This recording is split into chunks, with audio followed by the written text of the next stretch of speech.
Good afternoon. Good afternoon, ladies and gentlemen. We'll begin here.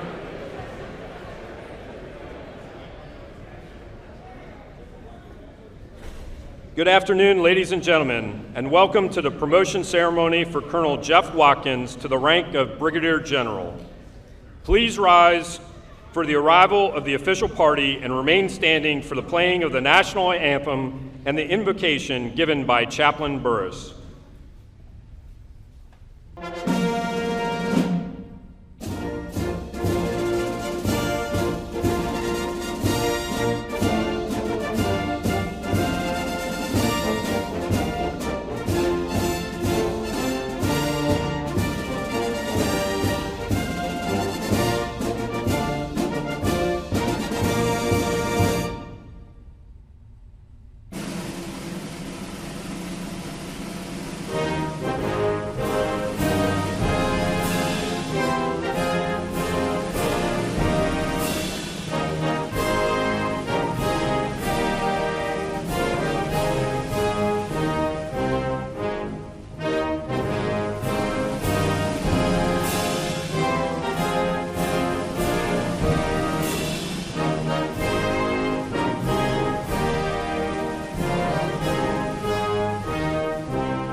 I invite you to join me in prayer today. Lord, we begin this promotion ceremony with prayers of thanksgiving and of request. We give thanks for the opportunities like this to come together as a National Guard family and promote one of our own to Brigadier General. We thank you for the strength and the grace you have given us as a National Guard to conduct life-saving operations from here in a town in Ohio to our service members deployed across the seas. Thank you for showing us what we can accomplish when we give our lives in service and as we work together as a team. We give thanks today for the Watkins family, for the guidance they have given Jeff through the years to make him the man that he has become. We would pray today especially for his wife Brandy and his daughters Jayla and Jasmine. We know well that Jeff may wear the rank in the uniform, but his family has also sacrificed greatly and given much to support him in his military service. We now ask, Lord, that you would bless him and bless his family. Meet their every need as they trust in you. May General Watkins have the wisdom from you to lead, not only in the military, but to lead and be a godly example to his family. So we ask your presence, Lord, to be with us in this hour and in the days to come, that we all might serve to honor you, our family, and our nation. It is in Jesus' name I pray these things. Amen. Thank you, Chaplain Burris. Ladies and gentlemen, please be seated. Again, I'd like to welcome you to today's ceremony honoring Colonel Watkins. I am Colonel Cy Gladden. I will be your Master of Ceremony. Presiding over today's ceremony is the Adjutant General for Ohio, Major General John C. Harris, Jr.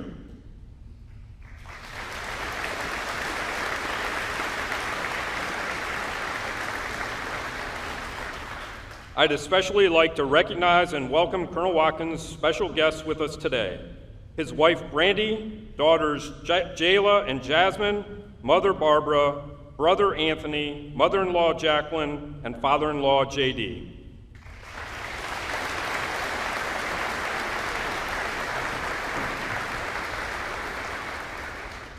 Finally, I'd like to recognize our distinguished military guests in attendance here today.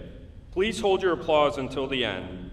the Commander of the Ohio Air National Guard, Major General James R. Camp, the Director of the Joint Staff, Major General Steve E. Stivers, the former Adjutant General of Ohio, Major General Retired Gregory Waite, the former Adjutant General of Ohio, Major General Retired Deborah Ashenhurst, the former Adjutant General of Ohio, Major General Retired Mark Bartman, the Assistant Adjutant General for Air, Brigadier General David B. Johnson, the Assistant Adjutant General for Army, Brigadier General Matthew Woodruff, the former Assistant Adjutant General for Air, Brigadier General Retired Greg Shanulo, the former Commander of the Special Troops Command, Brigadier General Retired Maria Kelly, the former Commander of the 174th ADA Brigade, Brigadier General Retired Rufus Smith, the former Deputy Assistant Adjutant General for Air, Brigadier General Retired Todd Audette,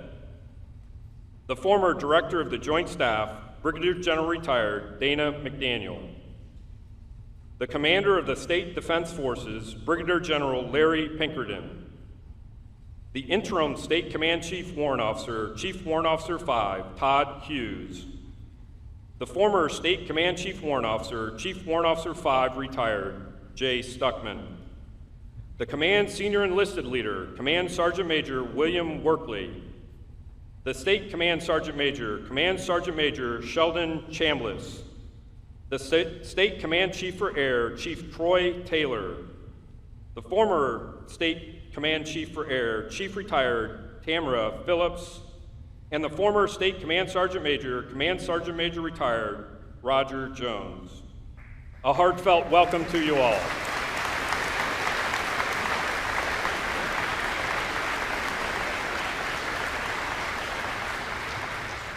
I'd also like to thank all the current and former commanders, command sergeants major, and leaders here in attendance. Ladies and gentlemen, please join me in welcoming Major General Harris for a few remarks.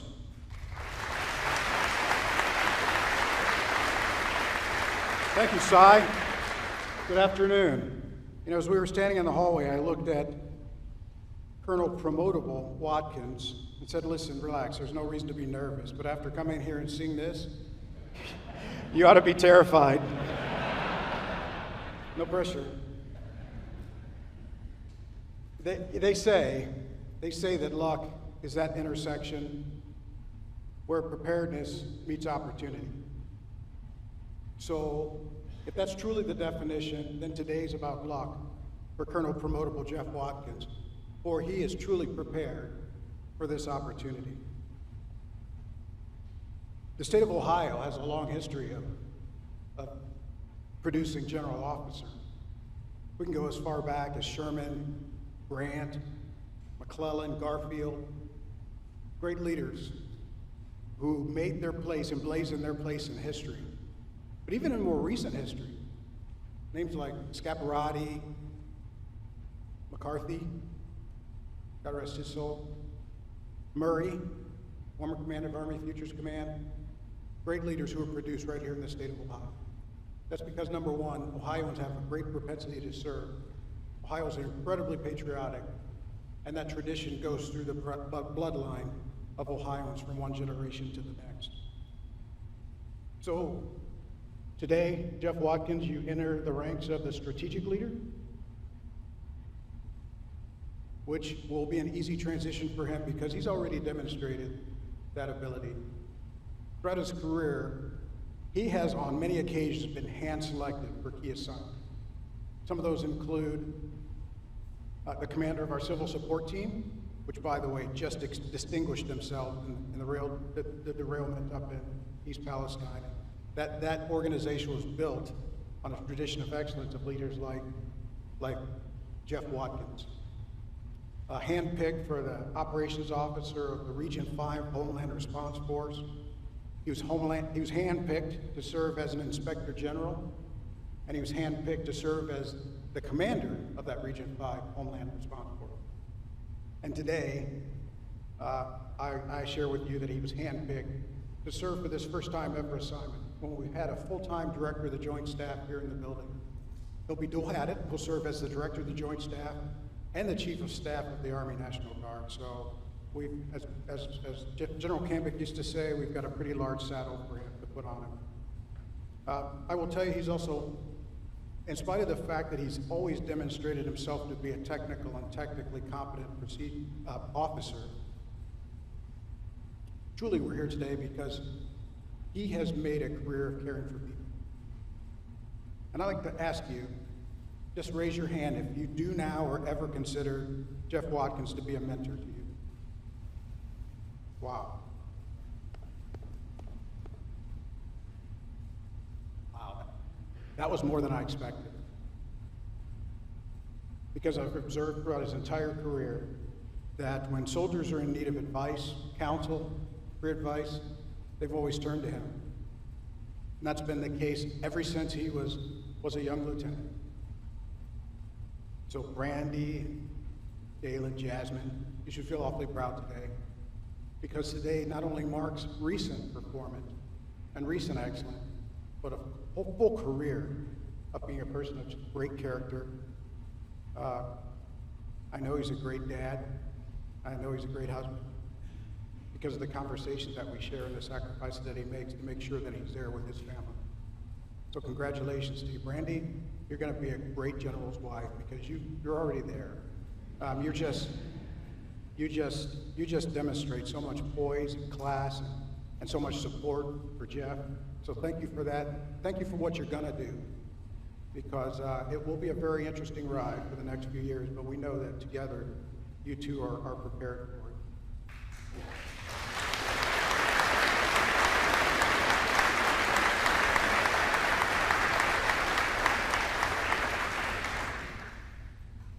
Ultimately, our purpose, Jeff's purpose, the Army Guard's purpose is to prepare our nation's soldiers and airmen, our state's soldiers and airmen, to fight and win our nation's war, and to respond for the people of Ohio when the people of Ohio need us.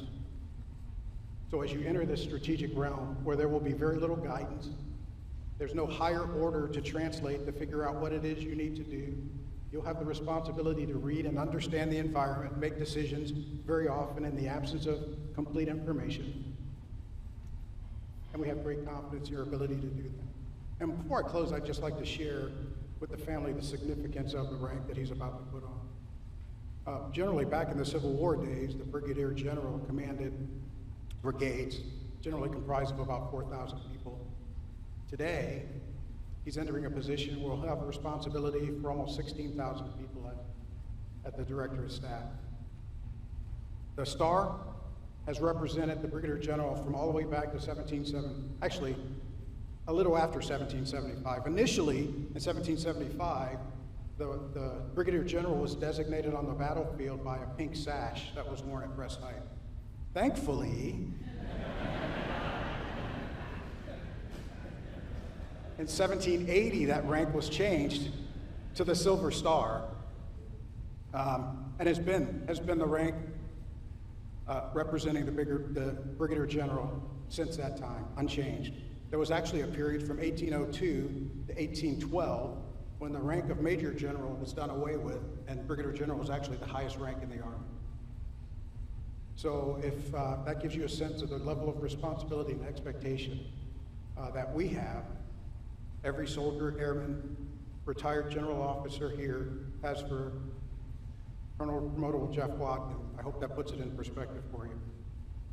And in closing, I want to say to you, Jeff, we know that you're prepared for this. Your entire career has been an interview for this day.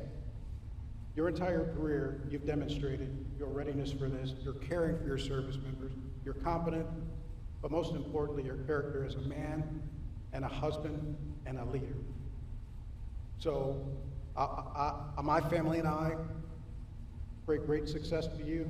I'm anxious to serve side by side with you in this assignment, and I want to congratulate you on behalf of all the general officers here in joining these distinguished ranks. God bless you, my brother.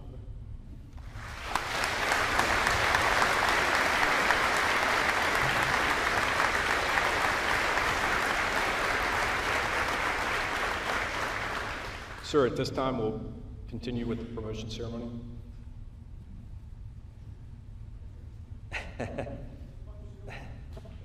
Thank you, sir. I'd now like to invite Brandy, Jayla, Jasmine, Barbara, and Jacqueline to join Colonel Watkins and General Harris on the stage.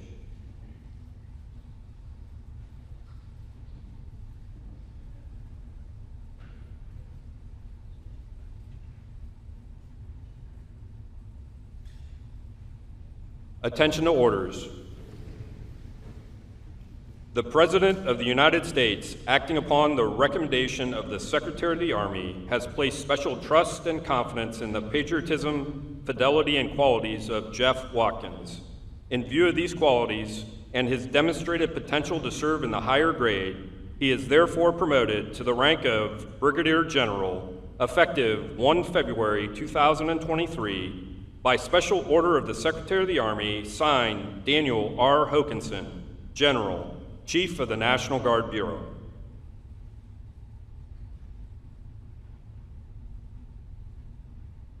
Brigadier General's two daughters, Jayla and Jasmine, will now place his Brigadier General rank on his shirt, and his wife Brandy will then assist him with putting on his jacket.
Cool.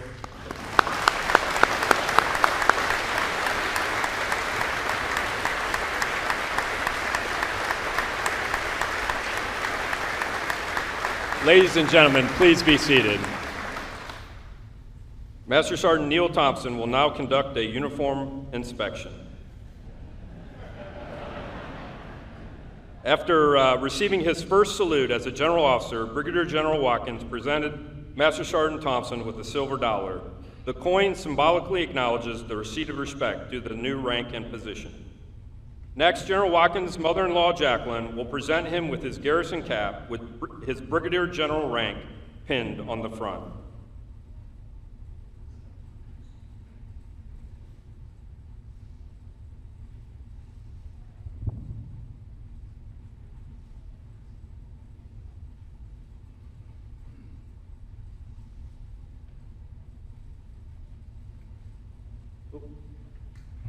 Next, General Watkins' mother, Barbara, will present him with his General Officer's Belt. The history of the General Officer's Belt dates back to World War II and was first produced in 1944 as authorized by the Army Chief of Staff for issue to all general officers and for wear at their discretion. This thick black belt has an 18-karat gold-plated buckle with the imprint of an eagle. Finally, his wife Brandy will present him with his promotion certificate.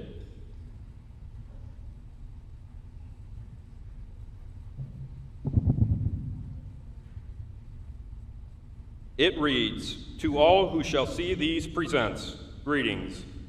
Know ye that, reposing special trust and confidence in the patriotism, valor, fidelity, and abilities of Jeff Watkins, I do appoint him to Brigadier General in the United States Army. Rank as such from the first day of February 2023, this officer will therefore carefully and diligently discharge the duties of the office to which appointed, by doing and performing all manner of things therein to belonging. And I do strictly charge and require those officers and other personnel of lesser rank to render such obedience as is due to an officer of this grade and position. And this officer is to observe and follow such orders and directives from time to time as may be given by me, future presidents of the United States of America, or other superior officers acting in accordance with the laws of the United States of America. This commission is to continue in force during the pleasure of the President of the United States of America, under the provisions of those public laws relating to officers of the armed forces of the United States of America, and the component thereof in which this appointment is made, done at the city of Washington in the name of the President.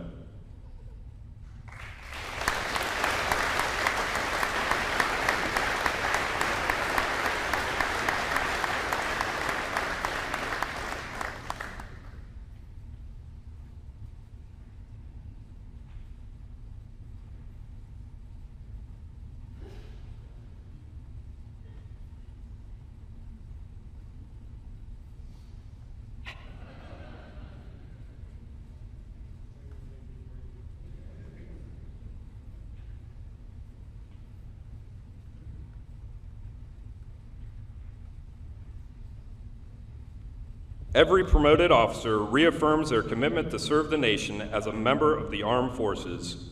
Military members, please rise as General Watkins reaffirms his oath of office.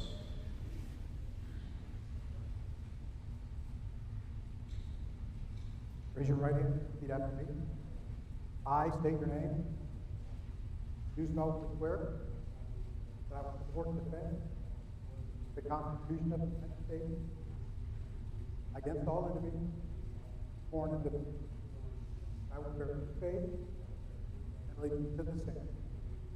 That I take this obligation freely, without any mental reservation or purpose of evasion, and that I will well and faithfully discharge the duties of the office of Brigadier General, upon which I'm about to.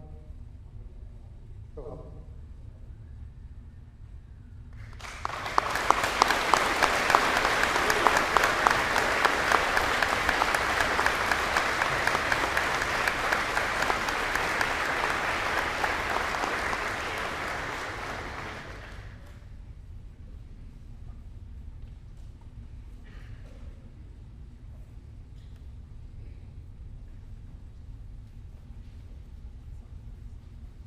Ladies and gentlemen, please be seated.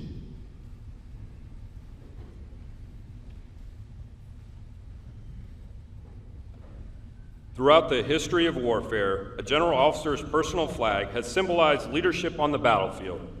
The Army has since incorporated the use of flags to signify the presence of a general officer, which is visibly displayed in the office of the general officer.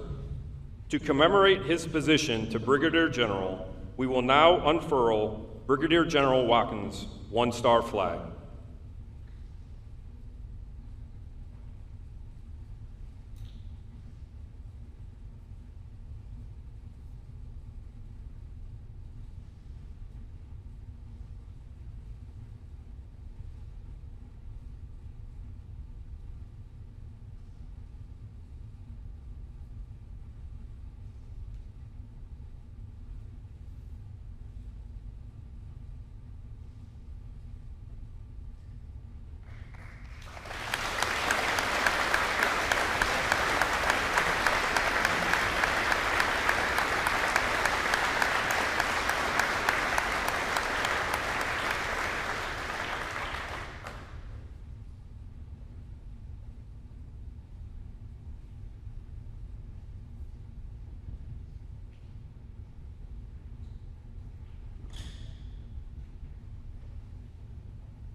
On behalf of Brigadier General Watkins, Sergeant Payne, and Senior Airman Daniels, will now present gifts to Brandy, Jayla, Jasmine, Barbara, and Jacqueline.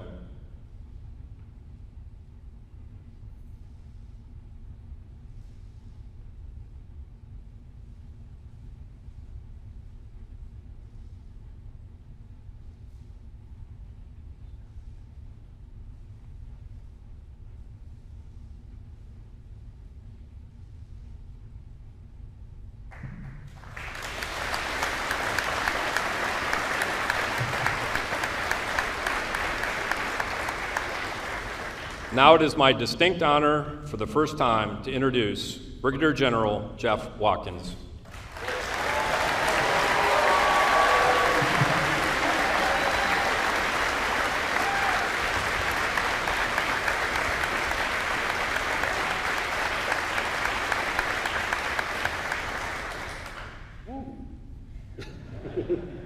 You didn't tell me it was this hot up here. So, greetings, General Harris, Major General Camp, Major General Stivers, General Wade, General Ashton-Hurst, General Bartman, fellow general officers, Command Sergeant Majors, Command, or Chief Master Sergeants, NCOs, family and family. Yes, I didn't say friends, I said family and family. Because if you're here, you're family. I'd like to thank everyone for taking time out of their busy day. You could be headed home, you could be vacationing, doing other things, but you came here, you chose to be with me today. I'm forever eternally grateful for that. I'd like to thank God for the blessings He continues to give my family and I, and the opportunities that He presents for us all the time. But before we get started, I'd like to ask a favor. I know make generals start asking favors or something like that. Jayla, can you stand up? Today is this young lady's 16th birthday.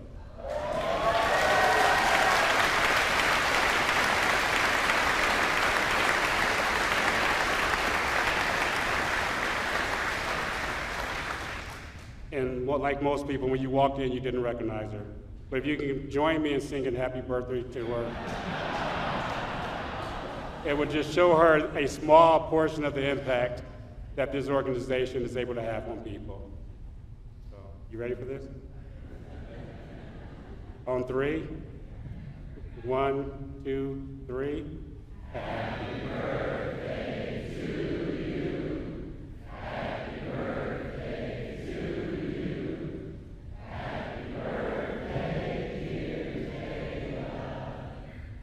Happy birthday, dear Jayla. Happy birthday to you.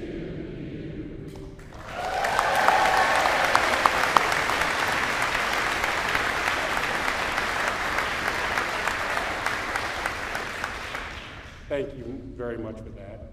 Jayla, I hope that didn't catch you off guard too much. But when you go to school tomorrow, you can tell us some of the most powerful people in the most powerful military on the face of the earth saying happy birthday to you. We'll work on the jet ride later. To say the least, I am humbled, honored, and truly appreciative to become a general officer and continue my military service. And I know for years I'm getting out. This moment, this day is not lost on me. I've had the good fortune of being mentored, advised, developed by some of the most incredible leaders in this organization. I did a great deal of reflecting and journaling as I led up to this day. A few items that I learned. Since 1920, there have been 1,029,515 members of the Army National Guard, the Ohio Army National Guard. Of that, since 1919, 95 of those members have been promoted to the rank of Brigadier General. I'm number 96.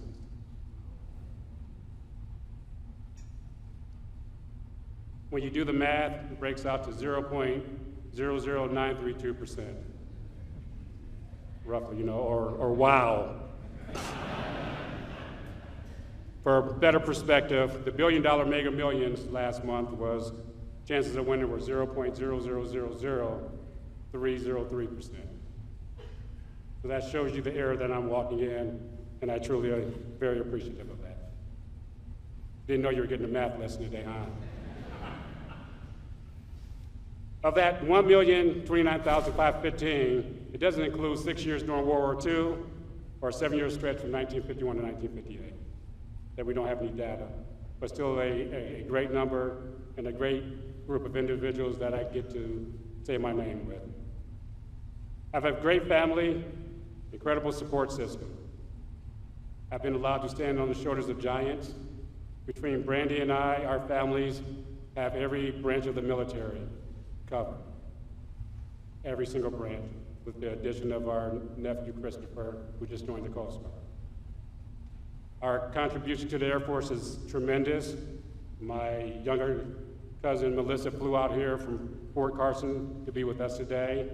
So yeah, Air Force guys, we're doing our part. I've had uncles, Marines, we've had Air Force, everything. So service is in our family very big. And that's how we were raised, that's how we grew up. The outpouring of love and support that I've received has been humbling and overwhelming. Thank you for the phone calls, the emails, text messages. I am truly appreciative. Here we go. Mommy. Yes, I call my mother Mommy.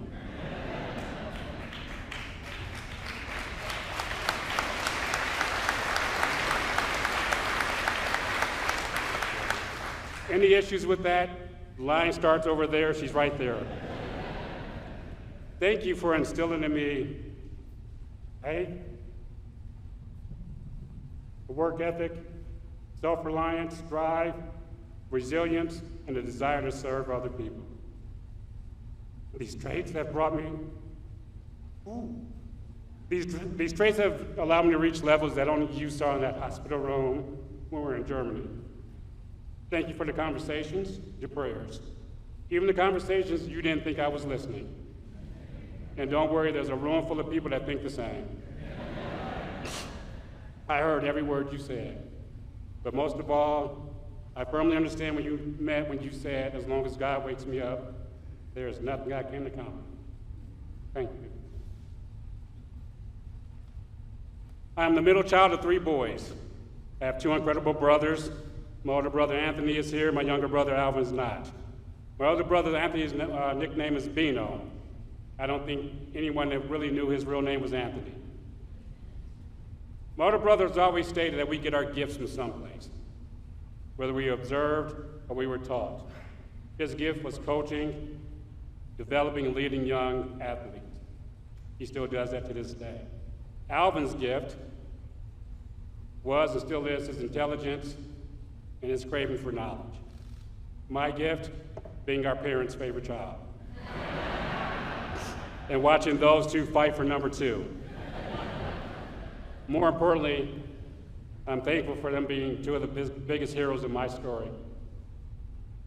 Mama Jackie, JD, thank you for always being available, supporting the family, but mostly for your prayers and your blessings. Thank you so much. Many of you already met the true talent of the Watkins 4 Incorporated. Most of you have watched my daughters grow up. Jayla is making her mark on the world more and more.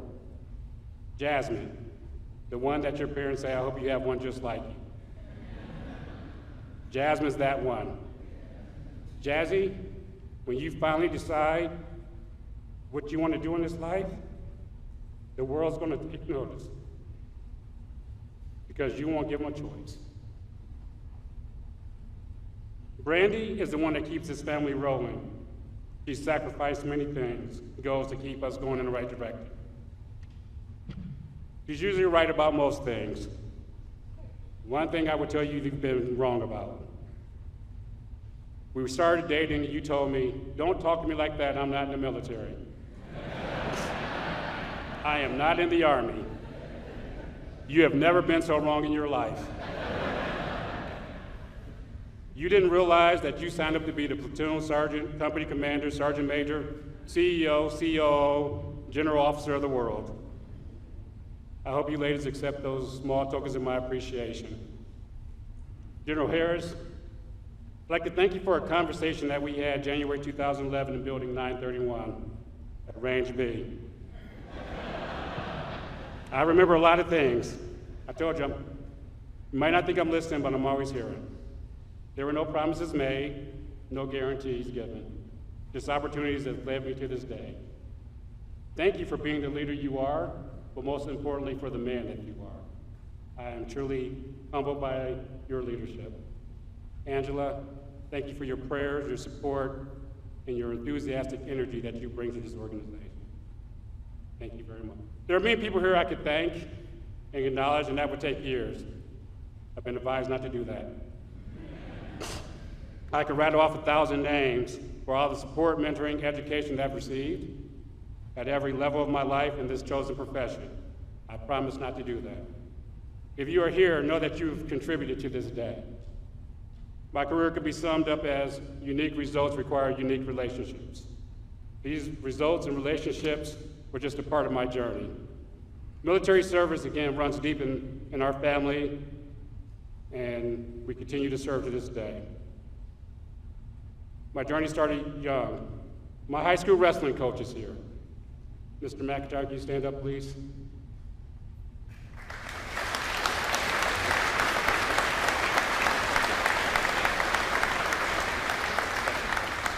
Mr. McIntyre is the epitome of the values that we live by in this organization. He has shown me what service looks like as he continues to mentor young men in the Cleveland area and beyond. He could also throw me on my head when I was in high school, so I would listen to him. Coach, I still have that bottle of orange juice that you wrote that message on all those years ago. Thank you. When I joined this organization, I was in the CAV. I was introduced to a Captain Matt Cambick, a First Sergeant James Lucas, a Sergeant First Class Curtis Wilson, and a Sergeant First Class John Harris. No, not the one to my left, but someone he knows very well. I was introduced to a different level of leadership and expectation. I'm pretty sure I presented different challenges for them as well, as I was a very honorary young man. For all my efforts, they challenged me even more. Captain Cambick retired as a 2-star general, First Sergeant Lucas as a Command Sergeant Major, Sergeant First Class Wilson as a Chief Warrant Officer 5, and that Sergeant First Class Harris, well, he was the mentor for the 83rd Adjutant General for the state of Ohio. That's the kind of leadership I started my career off with and was around. The expectations were high. For some reason, they convinced me to go to OCS. Once again, challenge accepted. Off to the Ohio Military Academy I went, RTI for the young people in the room. I became a part of Class XLI, again for the Math Challenge, Class 41. The Class 41 challenged us as well. Here I was introduced to a group of individuals that challenged me to be better every day, to level up, because that was the expectation. Some of the leaders I met were Lieutenant Colonel Paul Myers, First Lieutenant Maria Kelly, who later became Brigadier General Maria Kelly, Captain Phil Bronson, who went on to lead the 37th, and a fiery captain named Susan Retke, that you know as Susan Kassan. We were challenged mentally and physically.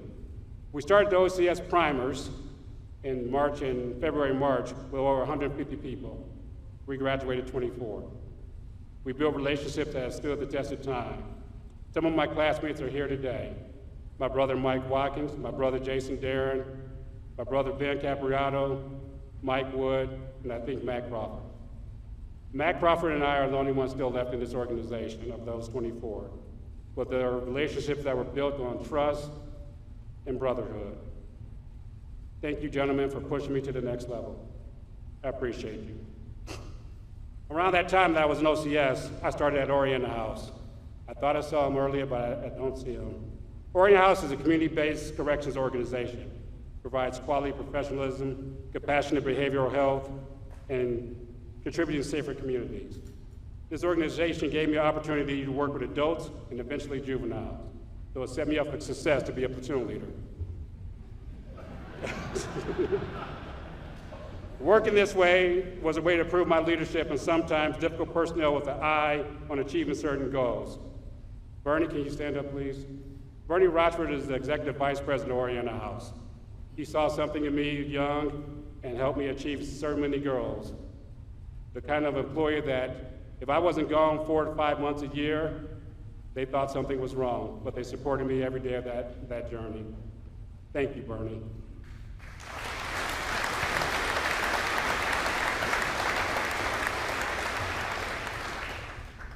When I left OCS, I branched chemical, later went on to become an MP.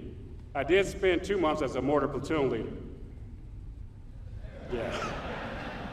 It just did not have the appeal of the MP battalion. I remember Colonel Faber did me a favor and called Colonel Richardson, who was the commander of the CAV at the time. I don't know what was said in that phone call, but about 10 minutes later, Colonel Richardson called me and said, if you want to go guard mailboxes, you have my blessing. I was introduced to such leaders as Captain Merrill, Lieutenant Barrett, Lieutenant McCandless, Cadet Schaller, and Staff Sergeant William Adams. Staff Sergeant William Adams is the Command Sergeant Major. Cadet Schaller retired as a Lieutenant Colonel. Lieutenant McCandless is standing in the back of the room. He's a full-board Colonel. These are the peers I had that pushed us every day. One of our first exercises, we were at Ravenna, again, CJAC for the younger ones. The Battalion S3 was the steely-eyed major by the name of Mike Orr. Yes, no expressions, nothing. We were conducting training at Ravenna, and we were doing our rehearsals. Colonel Major Orr was walking around. He didn't say a word, no expressions, and right before we went on our mission, he jumped in our vehicle. Sat in the back, not saying a word. My platoon did very well that day. I want to say we crushed every training objective we had with our rehearsals and everything else. When he got out of the vehicle, he walked up and he said, "Good job, Watkins," and walked away. We'll pick up with that journey later. As 2 years as a platoon leader at the 135, my company commander, Jason Johnson, I'm not sure if he's here, asked if I wanted to attend the active duty advanced course. Choices: active duty advanced course, distance learning. Again, Oriental House let me go for 6 months. 1 week from graduation, I received a call from Captain Recchi. She informed me that when I returned to Ohio, I was to report to the 323. I did put up a fight. Captain Johnson said, "Report to the 323. Roger, sir. I don't know if it was an omen, but my first drill at the 323. 4 or 5 feet of snow. I think they canceled the first drill. That led to a very interesting career at the 323. This was followed up by the Battalion ATMS. It was being ran by that steely-eyed major again. Our brief did not go well at all. Captain Recchi had to leave, so it was me and Milano O'Hare that put the brief together. I didn't know the mission very well, and Lieutenant Colonel Willinger was very polite, a lot more polite than he was to the 838 when they briefed. But he told us we had to do a redo. Again, challenge accepted. The 323 had its share of incredible leaders and soldiers. There was a Sergeant First Class Orwick, Staff Sergeant Pachowski, Sergeant First Class O'Hare, Specialist Cuffey, a Specialist Stewart, who you know as Warrant Officer Stewart, and this young, fiery Specialist Jackie Culver that gave me headaches. She reminded me of the actions that young E3 Jeff Watkins used to give his commanders and first sergeant as enlisted. But she had tremendous leadership potential. And when that potential came out, there was no holding her back. Jackie, you provided me with one of the top 5 moments of my career. In October 2001, before we went down to Bragg, I had the pleasure of promoting Jackie Culver to the E5. Almost 20 years to the day, I was able to promote her son to E5. You don't get to do that on active duty, I don't think. Yeah, I think talking. But it was a unique relationships provide unique results. I became AGR on April 1st, 2000. Yes, that date is correct, April Fool's Day. I joined this incredible professional team as it was scripted. I was able to work with Paul O'Flaherty, Maria Kelly, James Beachy, Tracy Kettinger, Chuck Seaman, and again, that steely-eyed major was there. When I first came down here, Chuck, who couldn't be here today, offered up his son's room. I don't know if Chase is here, but it quickly became a big family. That group of people, the education I received from Colonel Flaherty and General Kelly was second to none. There's a blueprint for processes and taking care of soldiers. Sergeant Major Beachy and Sergeant Seaman were the heart and soul and the glue of that organization. Again, the backbone of the Army doing what the backbone of the Army does. There was also this other NCO that worked at that organization, Candy Peterson. Candy went on to become a good friend, but when I first met Candy, she made a couple comments to me, words I can't repeat right now. But I think I gave it right back to her, and she said we're going to get along just fine. Candy, thank you for everything that you have done and continue to do. Candy's work ethic was second to none, and it was fueled by candy and Mountain Dew. And that is no joke. That's all she ate. But she took care of soldiers and their families to the best of her ability. That steely-eyed Major, Colonel Orr. We had this picture at the battalion headquarters of Vince Lombardi. I learned to hate Vince Lombardi because you had to walk past Colonel Orrs to get to Vince Lombardi, or Major Orrs to get to Vince Lombardi. And usually I would get, Watkins, get in here. And everything my peers did wrong that weekend, he made sure he told me. He would challenge me in different ways, never answering questions, because he knew I already knew the answer. One of the days I came out of the office, Chuck and Beachy were sitting out there having their coffee. Chuck said something like, hey, knucklehead, why don't you come in the other door so he can't see you coming? I contemplated it, really did. But as I walked past Vince again, looking at that dang picture, what would be the challenge in that? The goal was to walk past his office and he couldn't yell, couldn't scream. Well, not scream, because Colonel Orr never screamed. He just gave you that look like a disappointing parent. But it was a look nevertheless. He became one of my best mentors, one of my best friends, constantly pushing, expecting the best. I left there and went to go work in the IG office. I got to work with Tim Gorell, Jeff Silver, Mark Hatfield, Master Sergeant William Cullerton, Sergeant Sedina, Nicole Gabriel, Thomas Roberts, and the list goes on. The education that the IG office provided me set another blueprint for success. You got to see the good, the bad, the ugly of the organization. That took me to Troop Command, where another team, different mission, different set of challenges. Names like Major General Ashenhurst, General Jack Lee, General McDaniel, Colonel Paul D. McAllister, we're still trying to figure out what the D stands for. Colonel Mark Raker, Sergeant Major Turpin, CW4 Trinette Moore. We had just started the HERF mission, and being a trainer under Paul McAllister was another challenge, because he took you to the limits and further. But the education that you received was top-notch. My service didn't just start there. For the past 30 years, I've been a member of Phi Beta Sigma fraternity organization. My fraternity brothers are over here with the blue jackets on. Just like any other military organization where people are the most valuable resource, the fraternity understands that their most valuable resource or strength is its members. In order to accomplish that fraternity objectives, it's essential that systems are instituted. Culture for service is service for humanity. It's promoted by brotherhood, scholarship, and service. Again, the word service. We continue to do service as much as possible. As I wind down, there's a group of personnel that deserve their own recognition.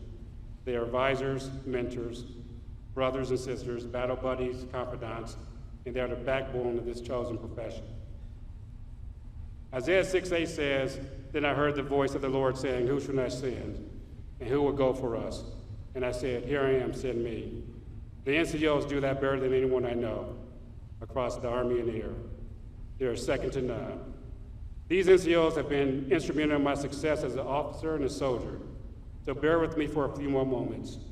These names include Sergeant Major Lucas, Sergeant Major Workley, Sergeant Major Adams, Sergeant Major Osborne, Sergeant Major Beachy, Sergeant Major Beijing, Sergeant Major Herzog, Sergeant Major Bargy, Sergeant Major Walker, Sergeant Major Hazlett, Sergeant Major Pachowski, Sergeant Major Orwig, Sergeant Major Williams, Chief Master Sergeant Bunker, Chief Master Sergeant Troy Taylor.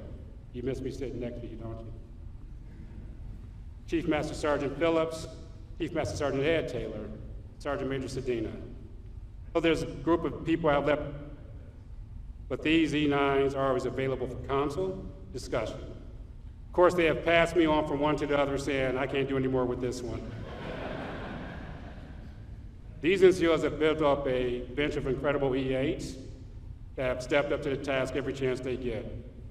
Master Sergeant Thompson, First Sergeant Bagnoli, Master Sergeant Roberts, Master Sergeant Peck, Master Sergeant Camacho. Your contributions are immeasurable. To my peers, Army and Air staffs, our EMA partners, our police, civilian, federal, and state employees, Pam Tabler, you rock, wherever you are. She told me she would beat me if I didn't say that. Just joking. Pam is one of the tremendous civilians that helped run this organization along with Elaine Phipps and Michelle Osterhaus. We couldn't do anything without them. To our brothers and sisters that run the security for the organization, thank you so much. I will leave you with this, and mostly talking to those two young ladies sitting up front. Without commitment, you would never start. Without consistency, you would never finish. Keep working, keep striving, never give up. Get knocked down 7 times, you get up 8. But if you get knocked down, land on your back, because you look up, you can get up. Ease is a greater threat to progress than hardship. So keep moving, keep growing, keep learning. That's from your granddad. So you're at work. Thank you.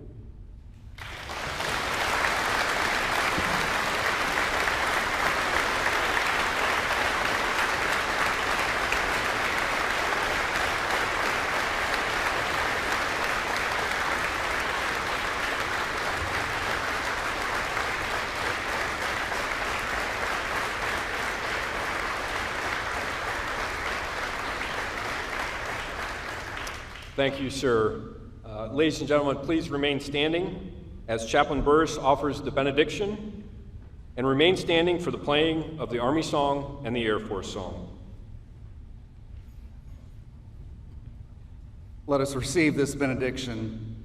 Now may the Lord bless you and keep you. May the Lord make his face to shine upon you and be gracious to you. May the Lord turn his face towards you and give you peace.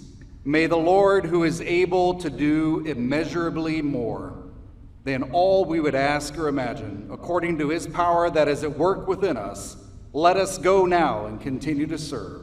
Amen.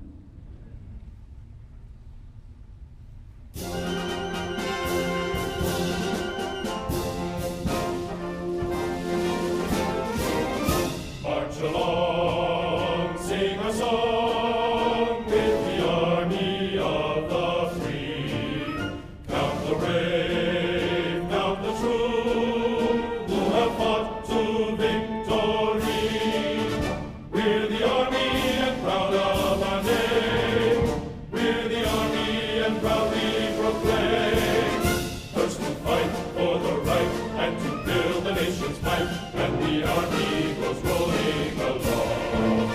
Proud of all we have done, fighting till the battle's won, and the army goes rolling along. And it's high, high, hey, the army's on its way. Count off the cadence loud and strong. For wherever we go, you will always know that the army goes rolling along.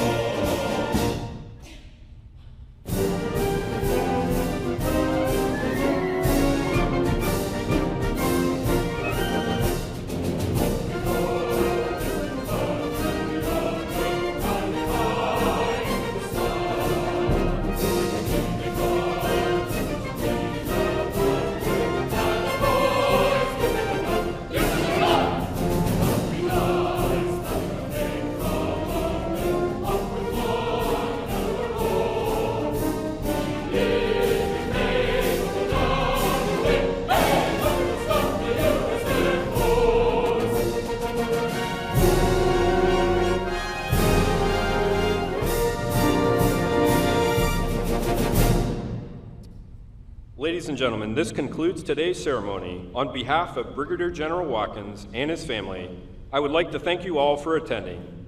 Please join us in congratulating him after he and his family take a few photos here on the stage. You're also invited to remain afterwards for some light refreshments. Thank you all.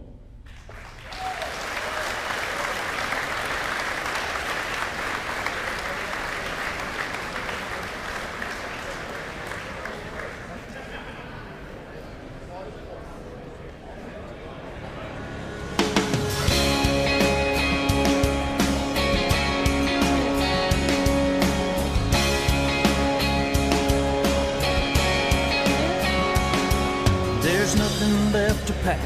She throws that rucksack on her back as she waves goodbye.